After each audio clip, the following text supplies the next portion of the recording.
Hey, welcome to the Board Game Closet. My name's Jimmy, and today I'm showing you a bunch of games that you could play with teenagers. Now, if you're a parent and you've got teens in the house and you want to get them to the table, I'm going to show you some games that I think might work. Number one, it's called 5 Minute Marvel.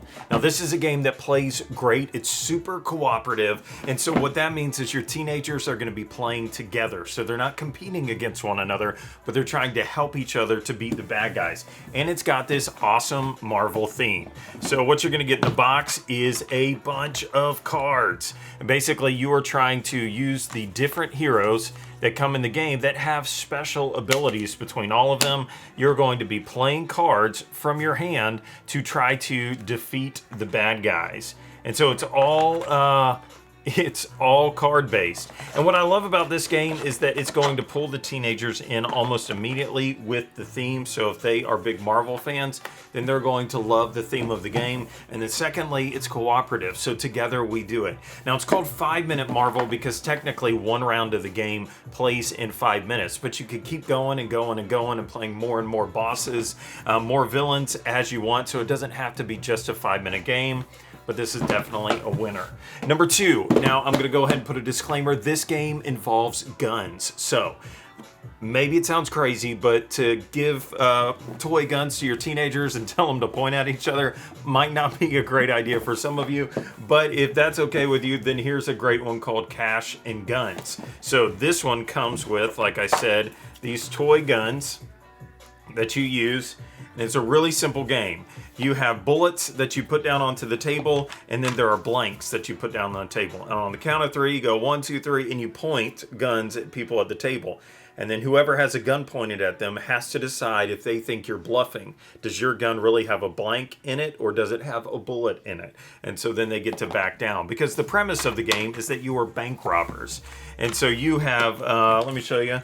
You have robbed a bank, and then there are cards with money or other stuff on there. What else is in here?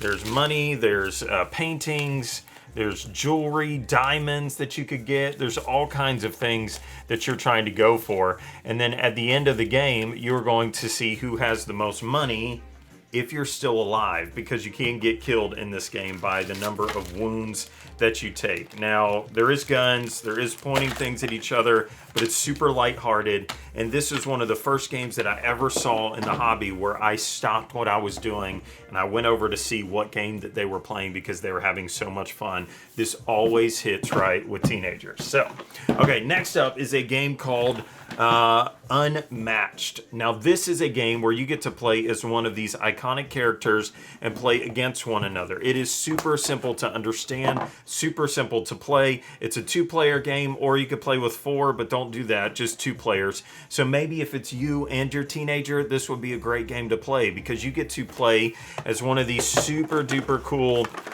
my box has been all messed up, so, but look at this, super duper cool characters.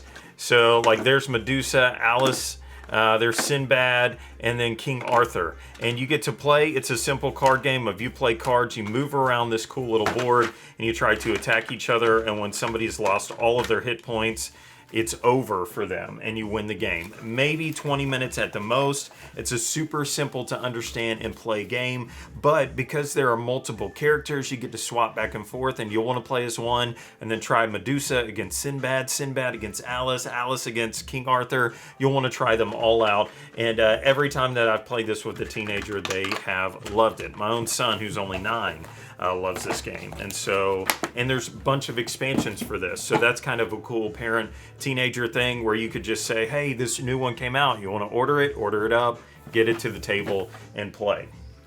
Next up is a little bit of a heavier game in that it takes a little bit longer to play. I think the time on this is 90 minutes. So all of these are short games that I've shown you already. This is a longer one, but this is a super cool game. It is called Clank in Space. And this one's awesome. It is a deck building game, which if you're not familiar with that, it basically means that you have a deck of cards and you are going to be using them to move around this board. This is a spaced themed game that has a modular board that you will set up and put out with double-sided pieces.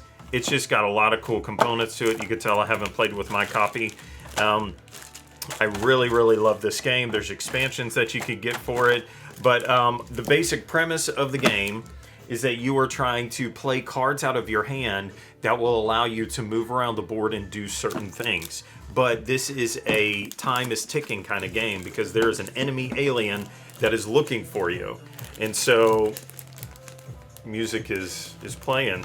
I just hit some random stream on Soundstripe. So anyways, this is a cool game, and I cannot recommend it enough. There are a bunch of Clanks. This is my favorite version. So if you're looking for a space-themed game, then this one could be it. But of course, there is the big dog called Star Wars Rebellion. Now this will instantly get their attention with the theme. And this is a complicated game. This is not going to be one of those easy to play games, but give this to your teenager, let them learn to play the game, sit down, and this takes me back to like when I was a kid and I played Axis and Allies. And so I remember as a teenager I had a buddy that loved it and taught me, and we sat down and we played. Super cool. Risk, that kind of thing. But this one comes with a billion miniatures in the game. And so if you're looking for that kind of a feel with, you know, little spaceships and Death Stars and all this stuff comes packed in this game. And this is an epic battle of hide and seek. So one person gets to play as the rebels and one person gets to play as the Empire. And you are the Empire's trying to find the rebel base, just like in the movies, and snuff them out. And then the rebels are trying to sneak around the galaxy, completing tasks and keeping the Empire away from them. My most favorite board game memories have come from this game, where in the last turn we did the run on the Death Star and blew it up and won the game. There's so many cool moments that have happened in this one. And so if your teenager is into Star Wars, this might be it. Now prepare for sticker shock, because this one is not going to be cheap, but it's worth it. Here's a party game that might be fun for you to play with teenagers. It's called Red Flags, and this is a hysterical game about terrible dates. So the basic idea is you play a good card that says, my ideal date owns your favorite museum. But then somebody else comes along and they throw in a red flag of why you wouldn't want to date that person. And like here it says they sold your pets on Craigslist and they are a backseat driver. And so basically whoever's turn it is, they have all these date options of who they want to date, and everybody around the table is trying to mess up everybody's chances, and then whoever is the judge that round says, okay, I want this person. It is just a funny game of trying to decide which awful date you're going to take. It's really, really good. Now there are some questionable cards in here, so if parents, you might want to go through that deck first if you want to take anything out. Two bluffing games that I want to show you that are fantastic. Sheriff of Nottingham and Guardian's Call. These are bluffing games. So that means in order to win the game, you're going to have to lie a little bit or bluff your way through. And both of these are high quality games. They have incredible artwork, and they both fill basically about the same void on your game shelf. But let me show you what you get in the box so you can see just how cool some of these are. Guardian's Call comes with these really cool miniatures that you're going to be using in the game.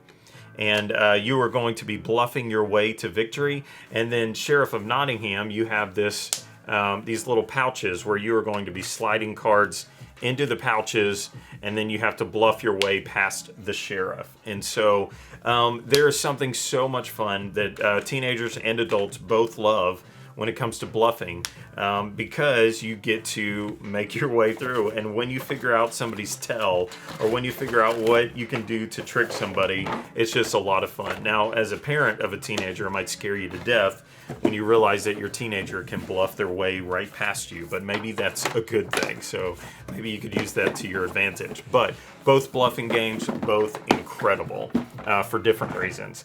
And then the last game that I want to show you is called Survive. This is one of my all-time favorite games, and this is the island is falling apart, and you're trying to get off of it and survive. Now let me show you why I love this game so much. It comes with an absolutely gorgeous board. It's huge. Now this is an old game. This is like 30, 40 years old. It's super old. But they have this updated version of it. I highly recommend the 30th anniversary edition because it's super cool, but it comes with all of this cool stuff in the box. So you're going to get these cool island tiles that you get to put out here onto the board. You get awesome little meeples that have numbers underneath them, and this is how much they're worth. You get these wooden tokens that are whales and sharks and monsters. I don't know, sea monsters, whatever those are. But you get all of this cool stuff in the box. And then there are expansions if you're into that. You get these cool little wooden boats. But the basic premise is that you are trying to get your meeples onto this boat, get them off of the Atlantis, get them over to the shore before something bad happens to them, like a whale that would destroy their ship or a sea monster that would just eat them all. It is so much fun, and teenagers love it because it has kind of got a little bit of that take that, where you're like, okay, you killed my meeple, now I'm coming for yours. And so cards will come up in the game where you get to choose where to put monsters and where to put sharks and that kind of thing, or which tiles to take out from the board. And teenagers just love that kind of thing because you get to get at your neighbor. And this is a very simple to understand game. It's not going to take a long time to explain. It's just great, and I highly recommend it. So from the heavy stuff to the light stuff, all that, whatever's in between, heavy to light, there's so many good games that I think would work great with teenagers. So if you have some other suggestions, put them in the comments. I would love to know.